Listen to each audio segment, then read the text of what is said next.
তো hello guys, আজকে দেখছি পাড়ার ভিতরে এত সুন্দর সাজিয়েছে। আর আমি একটা জায়গায় গিয়েছিলাম ঘুরতে, আর এটা কোথায় ছিল তো তোমরা একটু প্লিজ দেখে নাও, শুনে নাও। খুব ভালো লাগছে, হেভি নাইস করেছে আমাদের বর্ধমানটাকে, হেভি করেছে বস। কি মানে সালা একটু হলে ওই খালটাতে পড়ে যেতাম এখনই।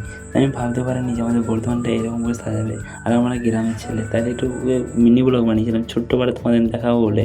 তো তোমরা দেখো আর কমেন্ট করো আমাকে অবশ্যই। আর আমি তখন ভাবছিলাম যে এখানে মেলার লোক আছে, কী করে পাস হবে, একা হাতে ভিডিও করছিলাম। তো আমি এখানটাতে মোড়টা দাঁড়িয়ে আমি ভাবছিলাম যে এইদিকে যাবো না এইদিকে যাবো, তখন কোন দিকে যাওয়া আছে? এইদিকে না এইদিকে? এইদিকে সোজা যায়, হ্যাঁ সোজা যায়। তো ফালতু আমাদের সোজাসুজি যাওয়াই হয়েছিল, কিন্তু কিছু হয়নি। আর আমাদের এখানে চকচকে হাসির একটু হয়ে যাক।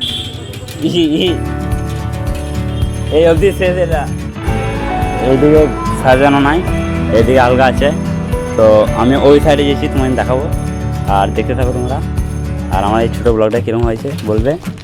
আর আমাদের একটা সাইকেল দালে স্কুটি দেখো, স্কুটির ভাইরা ভাই হ্যান্ডেলওয়ালা লেডিস সাইকেল চালাচ্ছি। আমি একটা মেয়েকে ঢাকা মেরে দিয়েছিলাম, কেলেঙ্কারি কেস।